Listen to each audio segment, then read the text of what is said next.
अब्रहा का अंजाम। बिस्मिल्लाहिर्रहमानिर्रहीम। अस्सलामु अलैकुम वरहमतुल्लाहि वबरकातुहू। यकीनन तमाम तारीफ़ें अल्लाह के लिए है। सीरतुल नबी सल्लल्लाहु अलैहि वसल्लम का दूसरा पार्ट अगर आपने देखा नहीं है तो उसको वॉच करें, फिर तीसरा पार्ट देखें। अब्रहा के हाथी को उठाने की मुसलसल कोशिश जारी थी कि अचानक समुंदर की तरफ से इनकी तरफ अल्लाह ताला ने अबाबील को भेज दिया। वो टिड्डियों की झुंड की तरह आए। दूसरी तरफ अब्दुल मुत्तलिब मक्का में दाखिल हुए, हरम में पहुंचे और काबे के दरवाजे की जंजीर पकड़कर अब्रहा और इसके लश्कर के खिलाफ फतह की दुआ मांगी। इनकी दुआ के अल्फाज ये थे, ए अल्लाह, ये बंदा अपने कबीले और अपनी जमात की हिफाजत कर रहा है, तो अपने घर यानी बैतुल्लाह की हिफाजत फरमा। अब्रहा का लश्कर फतह न हासिल कर सके। इनकी ताकत तेरी ताकत के आगे कुछ भी नहीं है। आज सलीब कामयाब न हो। सलीब का लफ्ज इसलिए बोला कि अब्रहा ईसाई था और सलीब को ईसाई अपने निशान के तौर पर साथ लेकर चलते थे। अब इन्होंने अपने कौम को साथ लिया और हीरा पहाड़ी पर चढ़ गए, क्योंकि इनका ख्याल था वो अब्रहा का मुकाबला नहीं कर सकेंगे। और फिर अल्लाह ताला ने परिंदों के झुंड भेज दिए। ये परिंदे चींटियों से कदा बड़े थे। इनमें से हर परिंदे की चोंच में पत्थर के 3-3 टुकड़े थे। ये पत्थर परिंदों ने अब्रहा के लश्कर पर गुजारना शुरू किए। जो ही ये पत्थर इन पर गुजारे, इनके टुकड़े टुकड़े हो गए, बिल्कुल इस तरह जैसे आज किसी जगह ऊपर से बम गिराया जाए तो जिस्म के टुकड़े टुकड़े हो जाते हैं। अब्रहा का हाथी महमूद अलबत्ता इन कंकरियों से महफूज रहा। बाकी सब हाथी तहस नहस हो गए। ये हाथी तेरा अदद थे, सब के सब खाई हुई निजिस्त के मानिंद हो गए। जैसे कि सूरतुल फील में आता है, अब्रहा और इसके कुछ साथी तबाही का ये मंजर देखकर बुरी तरह भागे, लेकिन परिंदों ने इनको भी ना छोड़ा। अब्रहा के बारे में तुबकात में लिखा है कि इसके जिस्म का एक एक अज़ा अलग होकर गुजरता चला गया, यानी वो भाग रहा था और इसके जिस्म का एक एक हिस्सा अलग हो रहा था। दूसरी तरफ अब्दुल मुत्तलिब इस इंतजार में थे कि कब हमला होता है, लेकिन हमला आवर जब मक्का में दाखिल ना हुए तो वो हालत मालूम करने के लिए नीचे उतरे। मक्का से बाहर निकले तब उन्होंने देखा सारा लश्कर तबाह हो चुका है। खूब माले गनीमत इनके हाथ लगा, बेशुमार सामान हाथ आया। माल में सोना चांदी भी बेताशा था। लश्कर में से कुछ लोग ऐसे भी थे जो वापस नहीं भागे थे, ये मक्का में रह गए थे।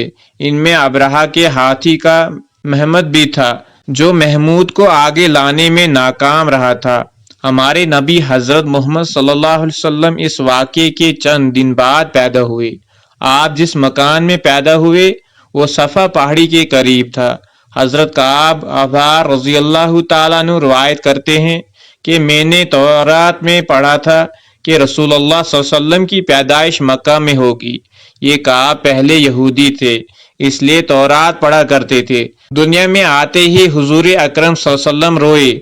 हजरत अब्दुल रहमान बिन औफ रज़ी अल्लाह ताला अन्हु की वालिदा कहती हैं कि जब हजरत आमीना के यहाँ विलादत हुई तो मैं वहीं मौजूद थी। आप सल्लल्लाहु अलैहि वसल्लम मेरे हाथों में आए।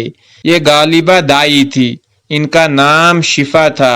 फरमाती हैं जब आप मेरे हाथों में आए तो रोए।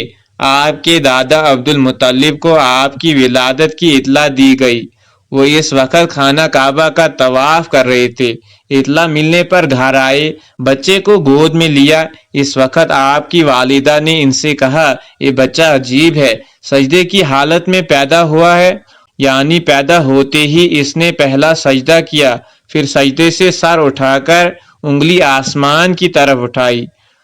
अब्दुल मुत्तलिब ने आपको देखा, इसके बाद आपको काबे में ले आए, आपको गोद में लिए रहे और तवाफ करते रहे।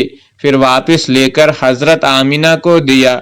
आपको अरब के दस्तूर के मुताबिक एक बर्तन से ढांपा गया, लेकिन वो बर्तन टूटकर आपके ऊपर से हट गया। इस वक्त आप अपना अंगूठा चूसते नजर आए।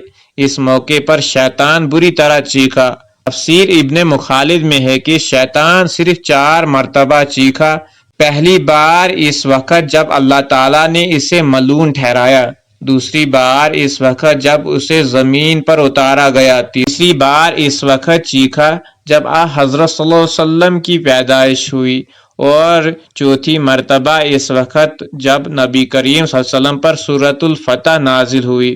اس موقع پر حضرت حسن بن ثابت رضی اللہ تعالیٰ عنہ کہتے ہیں، میں 8 سال کا تھا، جو کچھ دیکھتا اور سنتا تھا اس کو سمجھتا تھا۔ ایک صبح میں نے یثرب یعنی مدینہ منورہ میں ایک یہودی کو دیکھا، وہ ایک اونچے ٹیلے پر چڑھ کر چلا رہا تھا۔ لوگ اس یہودی کے گرد جمع ہو گئے اور بولے، کیا بات ہے، کیوں چیخ رہے ہو؟ یہودی نے جواب دیا، احمد کا ستارہ طلوع ہو گیا ہے اور وہ آج رات پیدا ہو گیا ہے۔ حضرت حسن بن ثابت رضی اللہ تعالیٰ عنہ بعد میں 60 سال کی عمر میں مسلمان ہوئے تھے۔ 120 سال کی عمر میں انہوں نے وفات پائی، گویا ایمان کی حالت میں 60 سال زندہ رہے۔ بہت اچھے شاعر تھے، نبی کریم صلی اللہ علیہ وسلم کی اپنے اشعار میں تعریف کیا کرتے تھے اور دشمنوں کی برائی اشعار میں بیان کرتے تھے۔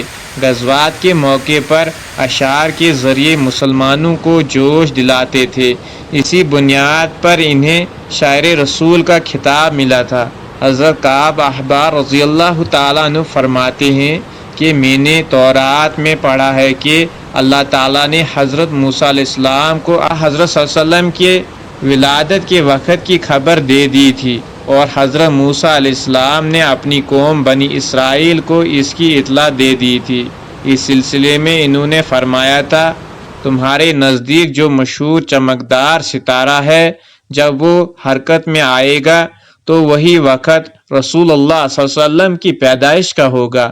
یہ خبر بنی اسرائیل کے عالم ایک دوسرے کو دیتے چلے آئے تھے، اور اس طرح بنی اسرائیل کو بھی حضرت صلی اللہ علیہ وسلم کی ولادت کا وقت یعنی اس کی علامت معلوم تھی۔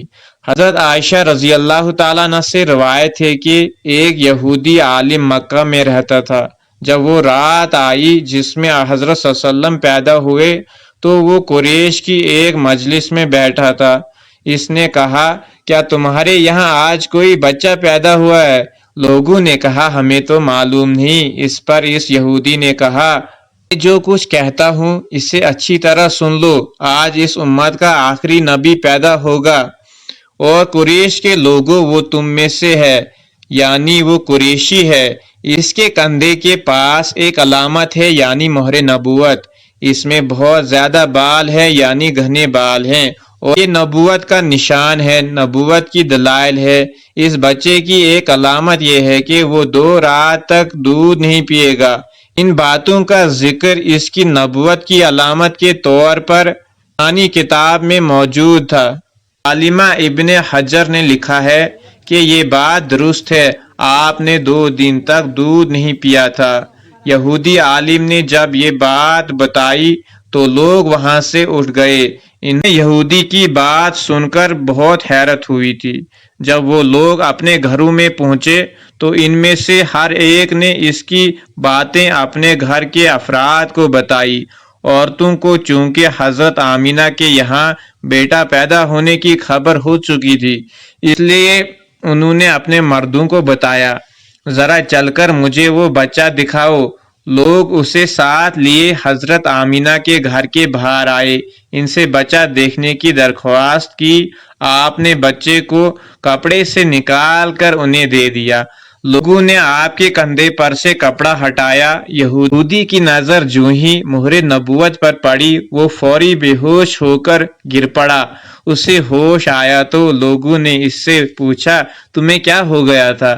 جواب میں اس نے کہا، میں اس غم سے بے ہوش ہوا تھا کہ میری قوم میں سے نبوت ختم ہو گئی، اور اے قریشیو، اللہ کی قسم یہ بچہ تم پر زبردست غلبہ حاصل کرے گا اور اس کی شہرت مشرق سے مغرب تک پھیل جائے گی۔